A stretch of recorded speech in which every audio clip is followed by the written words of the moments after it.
Amoureux de l'excellence, l'heure est venue où nous sommes obligés de partager avec vous 30 minutes d'échange autour des questions d'actualité. L'actualité au pays et l'actualité tous azimuts, vous le savez.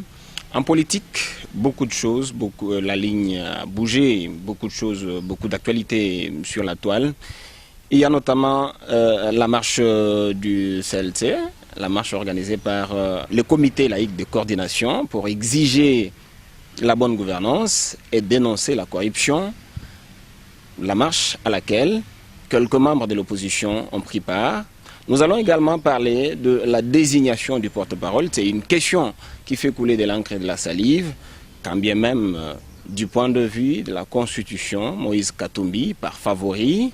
La rentrée politique de Joseph Kabila avec cette matinée animée par Emmanuel Ramazani Chadari, ne pas un reste. Pour en parler, nous avons un invité, pas de moindre, qui est connu de tous, vous le connaissez peut-être. Il s'agit de Moïse Mounidela, président de CONAD. Président, bonjour, bienvenue. Bonjour cher ami. Vous vous portez bien? Non, je ne me porte pas bien. Comment je peux me porter bien dans un pays qui ne se porte pas bien? Le pays va mal, de mal en pire, et ça fait plus d'une décennie, plus d'un demi-siècle, je peux dire, que le pays se porte mal. Donc ne crois pas que parce que c'est à l'avènement de Félix, non. C'est depuis Mobutu, et c'est depuis Mobutu que Moïse Mounidela s'est engagé pour la lutte, pour le mieux-être des Congolais. Donc c'est depuis Mobutu, c'est depuis des années, si ma mémoire ne me trahit pas, depuis 1983, au lendemain de la création de l'UDPS, je me suis engagé pour me battre pour l'intérêt, pour le mieux-être de mes concitoyens. Je vous ai présenté comme président de CONAD, mais vous êtes aussi cofondateur de l'UDPS, vous l'avez dit autrefois. Oui, je confirme que je suis un des pionniers, des rares pionniers, parce qu'à l'époque, il fallait avoir... excuse-moi, je voulais lâcher un mot là, je retire, il fallait avoir... Sans tabou, allez-y. Non, le mot peut sonner très fort, nous sommes des Africains. Il fallait être un homme, c'est ce que je voulais. Je voulais dire, il fallait être un homme à l'époque pour s'élever et s'opposer contre Mobutu. Et j'avais à peine 18 ans, et avec comme professeur mérite les 13 parlementaires. Mais j'étais beaucoup plus assidu au cours du professeur Tshisekedi Wamulumba. Donc, ça fait un bail que je suis dans la scène politique congolaise. Je suis un vieux de la vieille, même si pour certains, j'apparais jeune, mais pour d'autres, je suis vieux. C'est vrai, je suis vieux.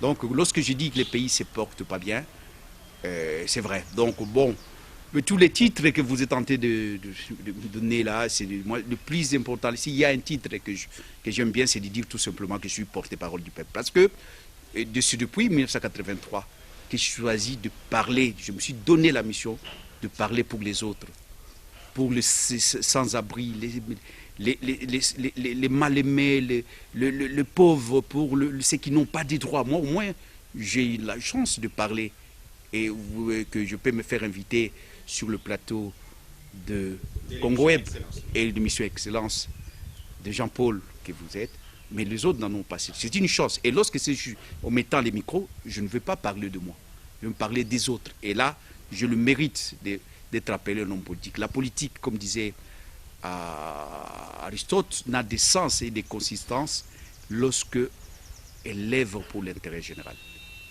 Moïse Mounidela, le pays va mal, vous l'avez dit, raison pour laquelle le CLC était dans les rues. Mais les constats, c'est que c'était du fiasco. Lui-même, Dayouel, qui a piloté cette marche, a dit que la population nous regardait comme une espèce en voie de disparition. Quel sentiment vous avez eu ou quel bilan vous établissiez de cette marche? Vous savez, je suis un spécialiste de ces marches-là. Je peux me dire que je suis spécialiste de toutes les marches parce que j'ai toujours marché. Et depuis 1983, j'ai toujours marché. Et la dernière, si je ne vais pas marcher, parce que j'avais un petit problème de santé. On ne vous a pas vu, c'est ce que je voulais dire. Oui, j'ai eu un petit problème de santé, mais mes militants sont là, étaient là. Mais quand vous dites fiasco, fiasco par rapport à quoi? Pas assez de mobilisation. Ah ben si c'est ça un fiasco, bon. Pas d'adhésion de la masse. Non, est-ce que les thèmes qui étaient en jeu, et ça c'est un fiasco, quand on dit la bonne gouvernance, en quoi c'est un fiasco? Que lorsqu'un, 2 ou 3 personnes disent que dans ce pays, il faut qu'il y ait l'orthodoxie financière. Il faut qu'on nous explique qu'il faut le devoir de redevabilité. il faut que les juges puissent dire les droits, pas les juges instrumentalisés à souhait. Et ça, c'est un fiasco lorsque quelqu'un dit ça dans une démocratie. Tout d'abord, commençons par là. Donc, ce qui était en jeu, ce qui était dénoncé, parce que c'est ce qui est, parce qu'il faut, pour marcher, il faut avoir... 15 millions. Oui, pour marcher, il faut avoir un thème. Il faut avoir une revendication. Est-ce que la revendication n'était pas une revendication fondée, une revendication qui correspond aux désirata du peuple? Oui. Il fallait attendre la justice. Le peuple aime bien que nous puissions avoir un budget de plus de 100 milliards ou de 30 milliards. Comment on aura ces budgets-là si il n'y a pas l'orthodoxie financière, si on ne mobilise pas les recettes? Comment on peut mobiliser les recettes? Au même moment, on mobilise les recettes et ça va dans les poches des gens. Comme quoi, il y a un tonneau d'Anaïde qu'il faut boucher les tonneaux. C'est ça qui était en jeu. Donc la corruption, l'orthodoxie financière, le droit, les droits de l'homme, un état de droit. Mais c'est ça qui était en jeu. Et ça, c'est constitutionnel. Et je peux même dire que c'est là de valeurs universelles.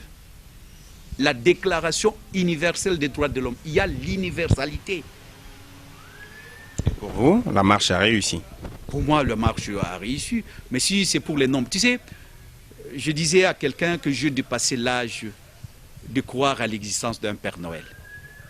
Il y a M. Mabadika Mende, qu'on l'appelle communément Mende. Mabadika. Il disait hier que vous avez marché. Bon, il y avait 3 personnes. Vous vous souvenez de ça? Oh, il y a cette marche-là. Mais petit à petit. Et il y a un moment où il y avait un déferlement, il y a une marée humaine que Kabila, pourquoi Kabila ne s'est pas présenté? Parce qu'il a eu peur. Mais au début, c'est toujours comme ça. Les gens, nous venons d'une situation, c'est tout à fait... Il faut dire à ceux qui ne connaissent pas la sociologie politique du Congo. Nous venons, Félix, qui est là, il a bénéficié du combat de toutes les forces politiques et sociales qui voulaient les changements dans ce pays. Des rassemblements. C'est tout à fait moi. Lorsqu'il arrive au pouvoir, les gens se disent, c'est un des nôtres.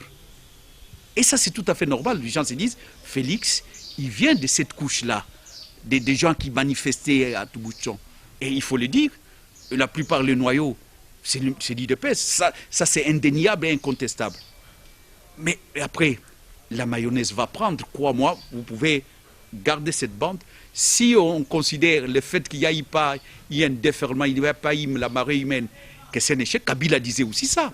Avec Mende en tête, monsieur alias Mabadika, ou Mabadika alias Mende, disait ça mot à mot. Comme les gens qui sont tentés de dire aujourd'hui, non, il n'y a pas eu de monde. Mais après, mentez, il restera toujours une chose. C'est-à-dire que ce qu'on dit aujourd'hui, mais ça peut être, c'est valable, mais hier aussi c'était valable avec Mende qui disait que l'opposition était incapable de mobiliser même 15 personnes dans une cabine. Il disait ça. Alors, le pays ne va pas mal, c'est ce que vous nous avez dit, ne va pas bien, c'est ce que vous nous avez dit, mais l'opposition aussi, ça ne va pas bien de ce côté-là. Pourquoi les tractations autour de la désignation du porte-parole de l'opposition divisent? L'opposition, c'est une opposition de l'unité dans la diversité. L'opposition, ce n'est pas un corps compact. Déjà, il y a AR, AMK, G7, MLC, Dynamique, CONAD, je ne sais pas, il y a ça. Après, il y a Ensemble. Après Ensemble, il y a l'AMUCA. Vous voyez que donc il y a des ensembles, il y a des sous-ensembles. Donc ce n'est pas un corps compact. Nous regardons dans la même direction, mais les chemins pour arriver dans cette direction peuvent diverger. Non, ce n'est pas l'incapacité. Avant d'en arriver là, parce que si vous voulez que je réponde d'une manière mathématique, je vais le dire. Non, nous sommes capables. Je vous ai en train de vous dire que c'est tout à fait normal dans un grand ensemble où il y a des sous-ensembles que chacun s'exprime de sa façon. Mais cela étant, nous regardons la même direction où nous voulons arriver au même lieu de rendez-vous. Quel est le lieu de rendez-vous? C'est le mieux-être du peuple congolais. C'est la démocratie, c'est le développement, c'est l'état des droits. C'est ce que nous voulons tous dans l'opposition. Je ne connais pas quelqu'un qui est contre. Mais le moyen pour y parvenir diverge, c'est tout à fait normal. Tout chemin mène à Rome. Comment vous voulez? Donc vous voulez la pensée unique. Vous voulez une chose et son contraire. Vous voulez la démocratie et vous voulez l'inanimisme. Non, monsieur. Est-ce que la désignation... L'inanimisme, ce n'est pas la démocratie. Les gens doivent avoir leur point de vue.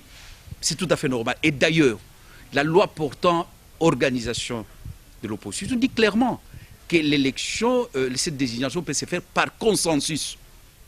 Le consensus, ça veut dire ce que ça veut dire. Ce n'est pas l'unanimisme. À défaut du consensus, on peut aller aux élections. Tenez, moi j'ai une définition. Beaucoup de penseurs ont défini la politique. Pouvoir du peuple, par le peuple, pour le peuple et tout ça, Lincoln. Il y a beaucoup de définitions. Mais moi, je ne veux pas aller dans des définitions livresques. J'ai une définition arithmétique et qui dépend de moi. Et j'aime bien cette définition. La politique, c'est l'addition, la multiplication et non la soustraction et la division. Ça voudrait dire que nous devons additionner nos forces, nous devons même multiplier. Et pour l'intérêt, non seulement de l'opposition du pays. C'est-à-dire que personne ne peut être là dans son coin et dire que non, moi, non. Il faut additionner les forces pour qu'on arrive là.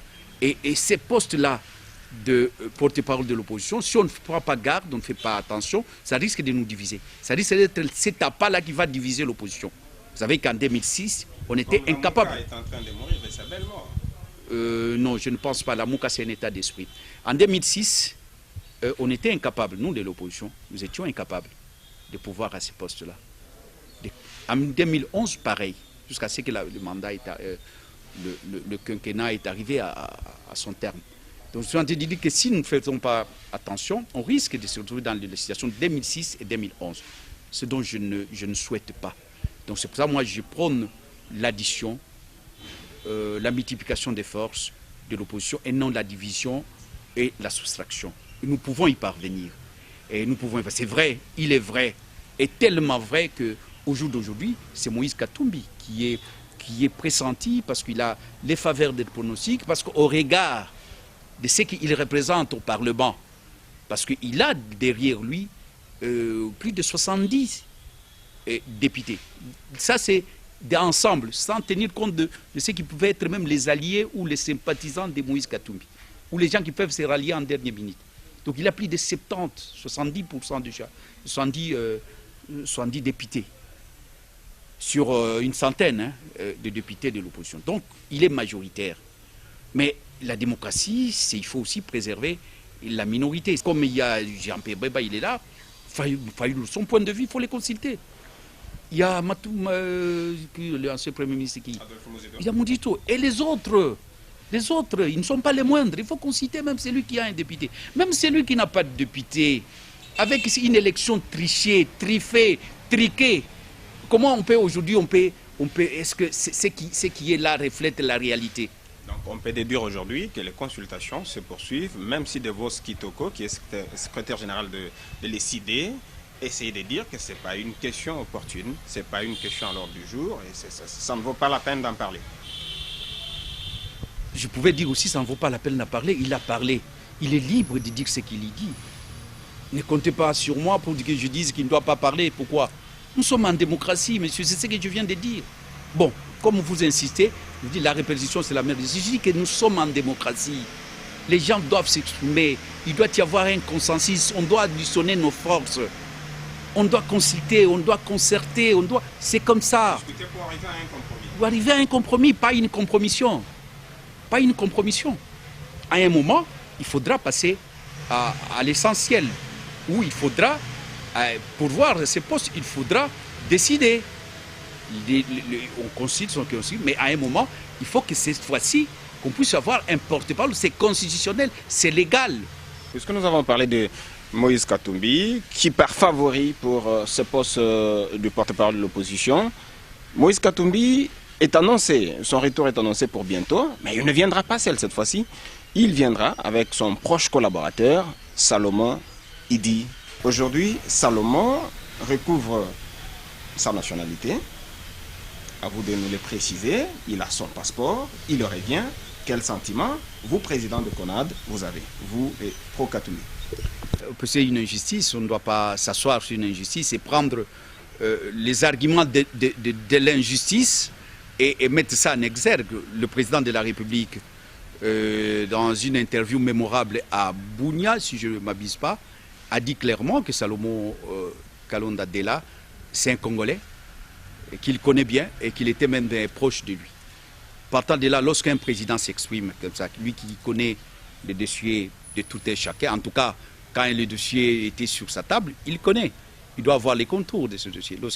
Les débats étaient clos pour moi, mais je suis étonné que les gens, et même vous aujourd'hui, vous continuez à en parler. Bon, ok, je comprends, parce que cette injustice-là a soulevé des tollés, des protestations. De par le monde, au Congo et à travers le monde. Est-ce qu'il vous arrive parfois d'apprécier les actions du chef de l'État actuel?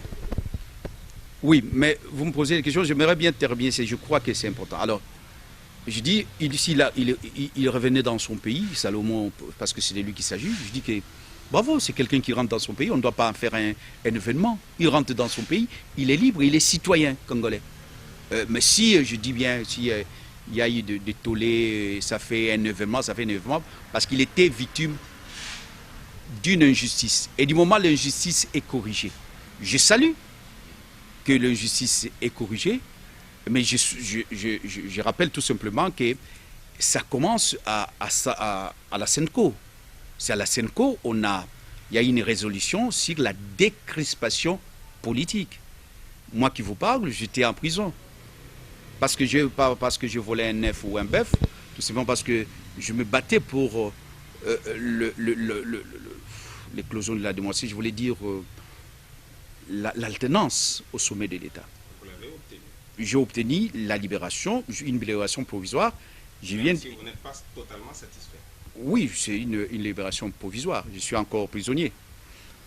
Mais je voulais tout simplement dire ceci, que déjà à l'époque, il y avait ce climat-là de décrispation qui commence à partir de la conférence de la SENCO, la conférence de Saint-Sylvestre, des résolutions à Saint-Sylvestre. Et ça continue. Et tant mieux que le président Félix arrive dans cet esprit-là, les décrispations, qu'il puisse libérer les prisonniers politiques. Je salue. Qu'il puisse donner les passeports à ceux qui ont le droit. Je salue. Mais je rappelle que c'est un droit. Ça reste un droit. Ce n'est pas une faveur. Parce que sinon, moi je n'aime pas qu'on puisse être dans un pays de djihadistes. Et c'est ce que moi je me suis battu avec Félix pour dire non au Djalelo de Mobutu. Même quand Mobutu, c'était un droit. Parce que sinon, quand on confond un droit et une faveur, alors là, c'est grave pour un peuple. Parlons de... Ça, vous m'avez posé la question, une question similaire. Je salue. Voilà ces décisions que je vous ai dit. Non seulement ça, surtout la gratuité de l'enseignement. Vous m'avez posé une question précise. Est-ce que vous avez... Il y a une action du chef de l'État qui vous salue? Oui, oui, je vous donne l'exemple. C'est pour vous dire que je ne suis pas un jusqu'au-boutiste ou maximaliste. Je ne suis pas quelqu'un qui est fanatique ou Il y a le président a prôné la mise en place d'une agence contre la corruption. C'est une très bonne chose, mais là encore, je dis, j'ai dépassé l'âge de croire à l'existence d'un Père Noël. Mobutu faisait aussi des beaux discours. Je ne peux pas, à mon âge, par rapport à mon expérience politique, juger un président de la République sur base de ses discours. Non, Lumumba faisait des beaux discours. Il n'a même pas appliqué ce qu'il voulait. Mouzé faisait des très beaux discours. Lorsqu'il parlait en français, c'est un bon français. Peut-être les gens ont la mémoire courte. Lorsqu'il parle en anglais, c'est un bon anglais. Quand il parle en Swahili, tu dis, mais c'est ça, c'est Swahili Bora de la Tanzanie. Où est Mouzé? Où est-ce qu'il a appliqué ça? Je ne dis pas qu'il doit mourir l'autre président. Non, je dis, il n'a pas réalisé cela. Parfois, il disait des choses et le matin, on voyait autre chose. C'est pour ça que je dis, moi, je ne peux pas, parce que Félix a dit, comme si Félix devient, il n'est pas Dieu, Félix. Il ne sera jamais Dieu. Et d'ailleurs, lui-même a dit que ne faites pas de moi un dictateur. Mais malheureusement, les gens vont faire, ils cherchent à tout prix de faire de Félix un dictateur, comme si on a la mémoire très courte dans ce pays. Quand bien même quelqu'un ne veut pas qu'on puisse faire de lui un dictateur, mais il y a des gens qui croient qu'en disant que Félix, il est grand, il est beau, il est ici, en faisant le dialélo, comme on dit, et là, il rend service à Félix. Il ne rend pas service ni à Félix, ni à la République. C'est lorsque on regarde des choses, lorsque la chose est blanche, on dit elle est blanche. Lorsqu'elle est noire, il faut dire qu'elle est noire. Par exemple, vous me venez de me poser une question précise. Je viens de te donner une réponse précise à la question. Est-ce que vous avez des actions du chef de l'État que vous trouvez que ce sont de bonnes actions et tout ça. Je viens de donner des exemples. Voilà. Vous avez apprécié la gratuité. Vous êtes Moïse Mounidela, un homme politique, un penseur, un analyste politique. À quoi ça rime aujourd'hui la déclaration du secrétaire permanent du PPRD lorsque, au cours de la matinée à Lubumbashi, il revendique la paternité de la gratuité de l'éducation de base? Je ne vais pas déroger à ma discipline. Moi, je n'aime pas parler des autres. Je ne veux pas parler. Je peux à la rigueur parler d'un chef de l'État. Mobutu, je parlais de lui. Matin, midi et soir, je parlais de Mobutu. Kabila, père, je parlais de lui matin, midi et soir. Et de Kabila fils, je parlais, et Félix, je parlerai de lui matin, midi et soir. Personne ne peut m'empêcher de le faire. Parce qu'il a la vie des Congolais entre ses mains. Et ma vie aussi.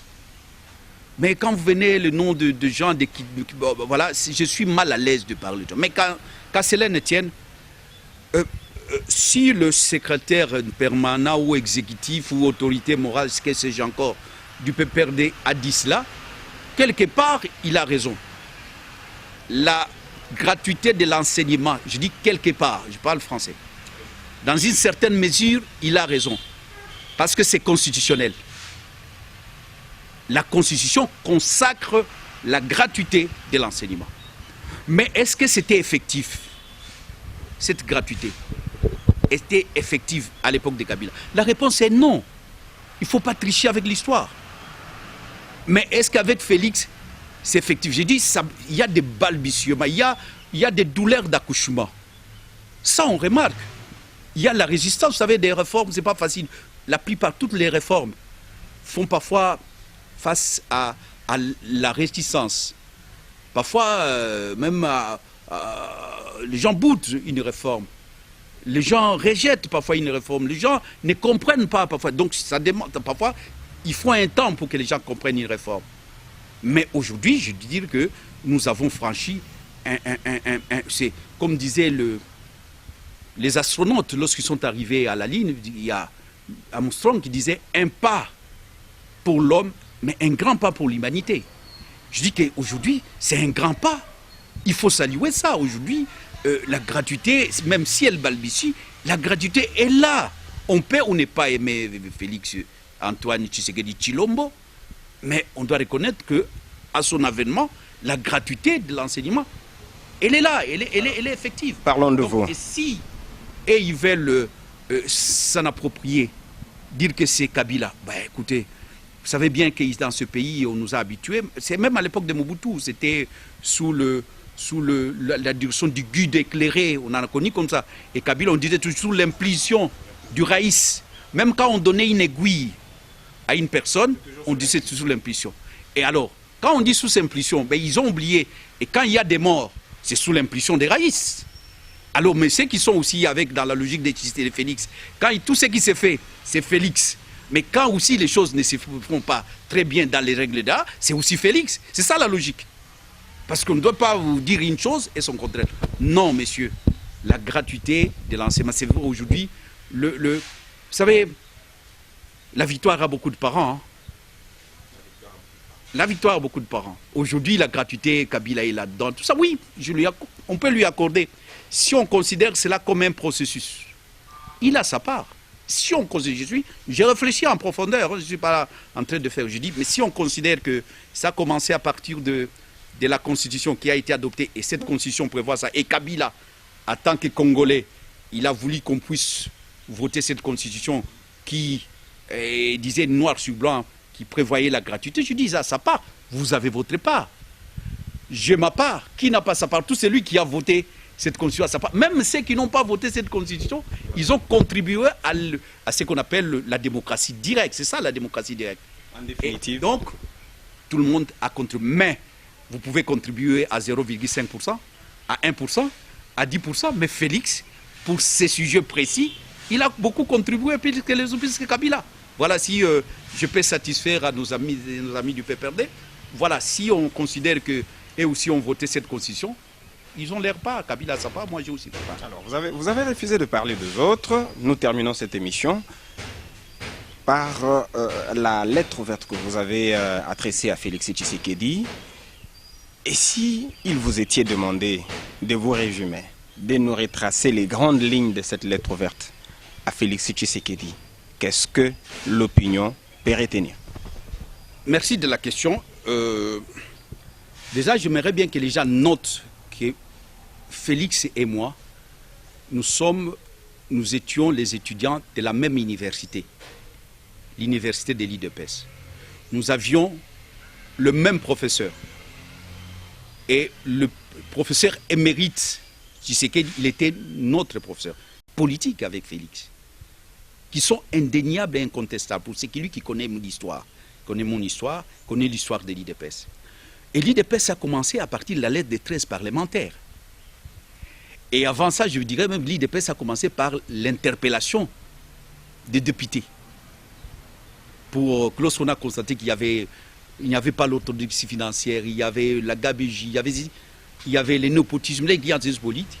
Et ils ont écrit à Mobutu la dette de 52 pages. C'était un réquisitoire, un pamphlet. Et après qu'il y a débouché avec la création de l'IDP. Donc, je suis dans cette culture-là de la lettre ouverte. Surtout, nous sommes dans un pays où la lettre fermée n'est pas toujours lue. Et quand elle est lue, et on ne répond pas. Tenez que j'ai adressé plus de 15 lettres ouvertes à Kabila. Plus de 15 lettres ouvertes à Kabila. Et il n'avait réagi qu'à une seule. À une seule lettre. Et une fois, je l'ai écrit, il a réagi avec une seule lettre et il a demandé à son conseiller politique de me recevoir. Et il m'a reçu et devant, bon, j'ai cité pas non, c'était au Palais des Nations. Je suis allé, je demande, il me dit, voilà, le président a reçu votre lettre, il m'a demandé de vous recevoir. Et le monsieur m'a reçu. Ben, je constatais que nous ne lit pas. Et on dit que si vous voulez cacher quelque chose à un Congolais, mettez ça par écrit. Mais si je mets une lettre ouverte, ça voudrait dire que c'est une lettre que j'adresse, bien sûr, au président, qu'on l'a déposé la lettre avec accusation. Mais je le mets à la disposition de tout le monde. Je l'ouvre. Voilà. Et les grandes lignes de cette lettre, c'était tout d'abord dénoncer les déviationnismes. Et je considère qu'il y a un déviationnisme. Je considère qu'il y a une banalisation et désacralisation. La banalisation, le Félix Tshisekedi, Tshilombo, mon compagnon d'élite, aujourd'hui président de la République bien sûr, mais nous, il a un parcours. Et dans ce parcours, nous avons tous lutté pour l'instauration d'un état de droit, pour l'autonomie. Mais il arrive, là, il fait autre chose. Comme quoi, par exemple, il dit que lui n'a pas à fouiner. Il n'a pas à fouiner, alors que je me dis, mais comment? Il n'a pas à fouiner le passé. Donc ceux qui ont tué les gens, ceux qui ont violé, ceux qui ont commis des crimes imprescriptibles, lui dit il n'a pas à fouiner. Et il dit même, il va très loin en disant que ces gens-là, il ne faut pas les diaboliser. Alors peut-être que je ne connais pas le français, il faut qu'on me le dise, je vais volontiers me soumettre parce que le français ce n'est pas ma langue. Hein. Ce n'est pas parce que tu parles le français très vite que tu es intelligent. Le perroquet parle le français très vite. Mais est-ce qu'il intériorise ce qu'il dit? Mais moi, je crois quand quelqu'un dit qu'il ne faut pas les diaboliser, c'est-à-dire le contraire de la diabolisation. Je ne sais pas. Quelqu'un qui n'est pas diable, il est quoi? Il est saint. Si ce n'est pas la diabolisation... Ce mec, c'est cracher sur le mort. C'est cracher, vous donc c'est un sacrilège. J'ai écrit, je dis, je trouve que c'est un sacrilège. Parce que lui, Félix, aujourd'hui, il est bénéficiaire, le plus grand bénéficiaire de la lutte que menaient les Kampangala, les Roxy, que nous avons mené. Nous sommes allés même en prison. Beaucoup sont morts. Moi, j'ai même porté plainte contre Kabila. Et porté plainte à un président de la République en exercice avec ses 5 courtisans puissants. Je le fais dans ce pays. Et je ne l'ai pas fait parce que je me suis réveillé le matin, j'ai fait un mauvais rêve et j'ai déposé. Non, c'est au regard des arguments que j'ai, des preuves que j'ai, surtout les 19 septembre, j'ai entendu. Je vis un général, et je l'ai cité plusieurs fois, un général Tango Fort Amissi, qui était là, qui donnait les ordres avec ses dés amers, qui était l'ordre de tirer sur le manifestant pacifique, et les gens tombaient comme des mouches, et je l'étais à l'heure, je regardais. Et on m'a nationné avec moi sur 8 couloirs de la mort. J'ai failli laisser ma peau, j'ai vu les gens laisser leur peau. Et comment alors lui il arrive, il dit tout ce que nous on disait de ces militaires-là, de cette armée-là, des chefs de cette armée. Et d'ailleurs, je rappelle à nos spectateurs qu'il n'y a pas de mauvaises troupes. Les mauvaises troupes, il n'y a que de mauvais chefs. Et les chefs de cette armée, c'est Kabila. On a calciné les gens au siège de l'île de Pest, le 19 septembre. Calciné des gens comme des cabris.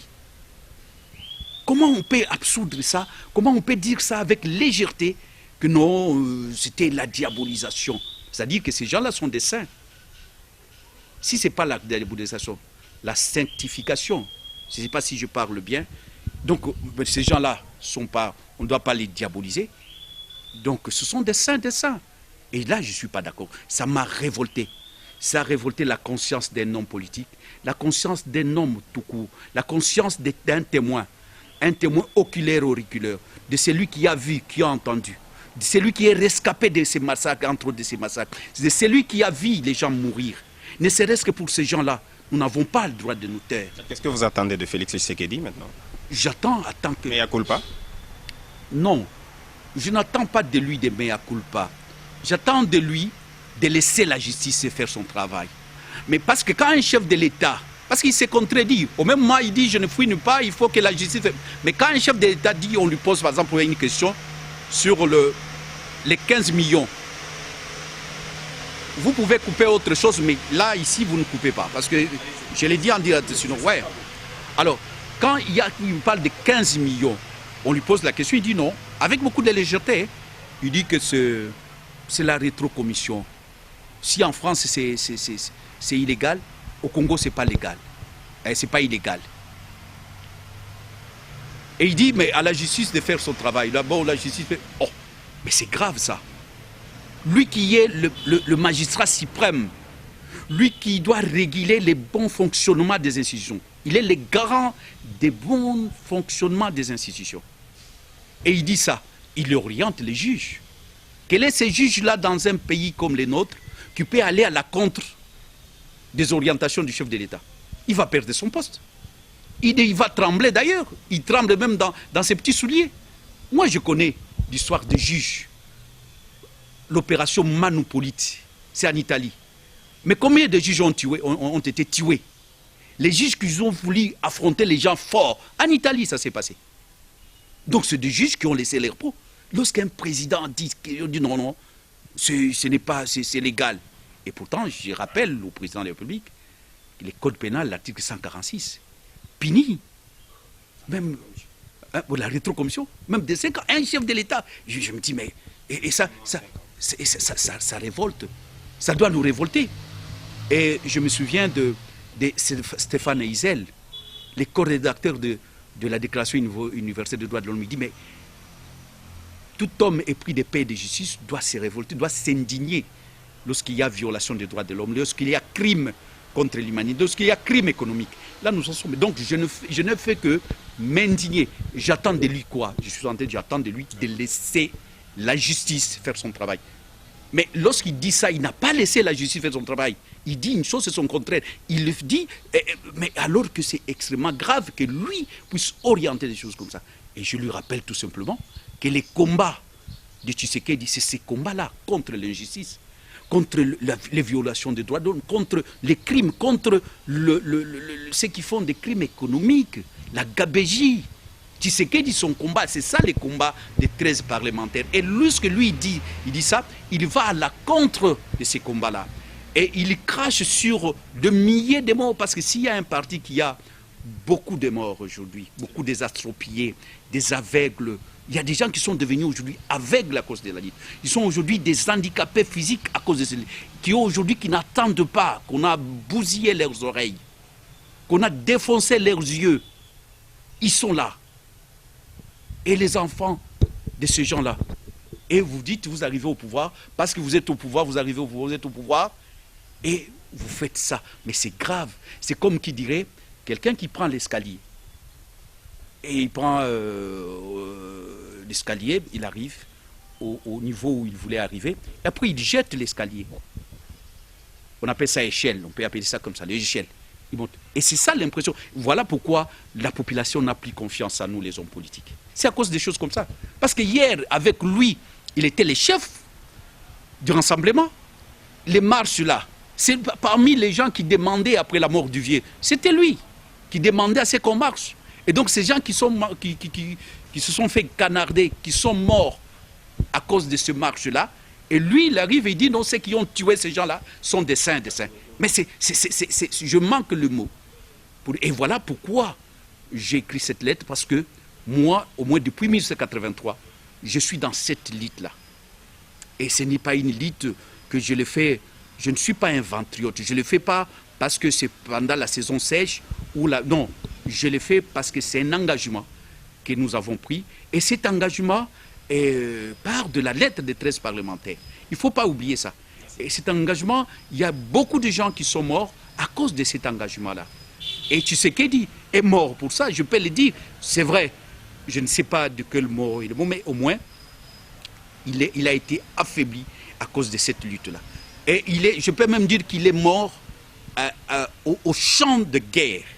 Parce que, avec Aram Aramev, souvenez-vous qu'il y suivait, même s'il n'était pas... C'est lui le coach de l'Assemblement.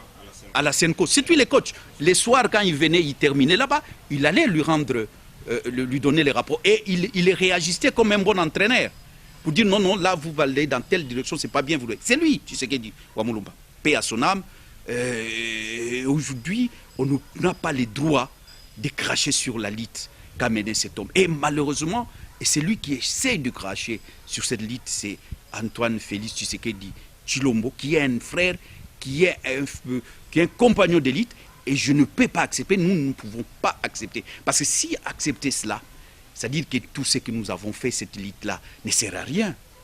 C'est que nous avions, non, vous avez fait les sélections. Donc, c'est-à-dire que la lutte qu'on faisait là, contre Kabila, nous étions injustes. C'est que nous étions injustes envers Kabila. Avec Kabila, on tirait sur... Donc, on avait une artillerie lourde. On se réveillait le matin, on tirait sur Kabila. On tirait sur Kabila à cause de quoi? Parce qu'il a pris la femme de qui? Non, c'est parce qu'il violait les droits de l'homme. Et aujourd'hui, donc Félix, donc on ne doit pas tirer sur lui, on ne doit pas parler parce que c'est Félix? Non. Donc cette lutte-là, c'est au-delà. C'est une lutte intemporelle. C'est une lutte au-delà des affinités politiques, des affinités idéologiques, biologiques. Cette lutte-là pour les droits de l'homme, la lutte pour laquelle Lumumba est mort à cause de cette lutte. Nous est mort à cause de ça. Mamba Nundalam est mort. Baouma. Et comment on peut cracher? Les dernières en date, c'est Roxy, c'est Kapangala. Alors, à chaque fois, je m'adresse au président de la République, lui, il est bénéficiaire de cette lutte-là. À chaque fois qu'il aimerait bien poser un acte, il doit penser à ces gens-là qui sont morts. On ne lui dit pas de fouiner, on ne dit pas d'avoir la haine. Non, ce n'est pas ça. La justice élève une nation. La justice peut même réparer les torts.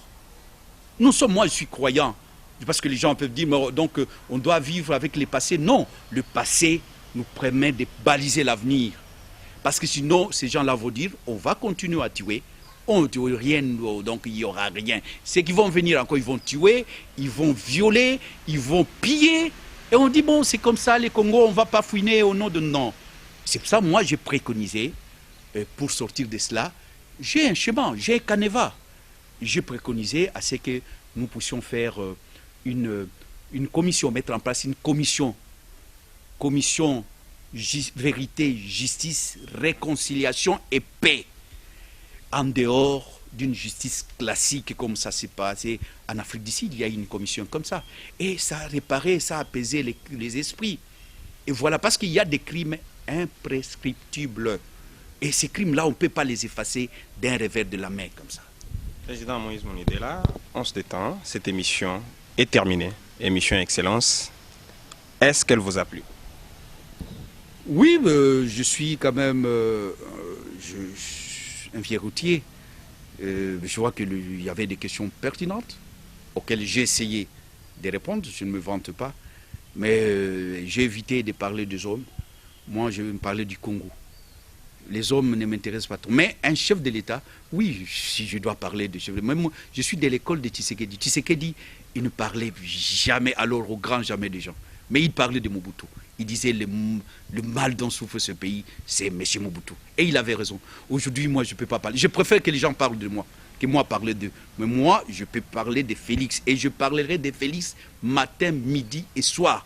De la même façon, lui, Félix et moi, et nous tous, on stigmatisait, on parlait de Kabila. Qu'est-ce qu'on n'a pas dit de Kabila? Qu'est-ce qu'on n'a pas dit de Kabila? Mais Kabila encaissé. Parce que quand on a la charge de diriger un pays, on doit encaisser, on doit écouter. Mais sinon, on n'est pas digne d'être là où il est. Donc, j'espère qu'il va nous écouter. Et cette lettre ouverte, c'était dans ce sens-là. Qui aime bien, conseille bien. Mais le flatteur ne vit qu'aux dépens de celui qui... Aujourd'hui, Kabila est seul. Kabila est un homme seul. Mobutu, il est un homme seul là où il est à la tombe, dans son tombe. Que son âme réponse en paix. Aujourd'hui, Saddam Hussein, où est-ce qu'il est? Aujourd'hui, il s'est nabré. Il est au Tchad, il est seul en prison. Où il y avait le président de la Gambie. Où est-ce qu'il est? Yahya Jammeh. Il est seul. Donc, Félix, il ne doit pas suivre le flatteur et les zélateurs. Ils ne sont pas intéressants dans une démocratie. Ça sera votre conclusion. Merci à vous tous qui nous avez suivis, chers téléspectateurs, amoureux de cette émission, ce magazine Excellence. Merci à Maurice Gigandou, qui est notre directeur de programme. Merci à Papi Mandeke. Pourquoi pas à notre boss, Chabani Record. On se retrouve très prochainement pour un autre numéro du magazine Excellence. A plus.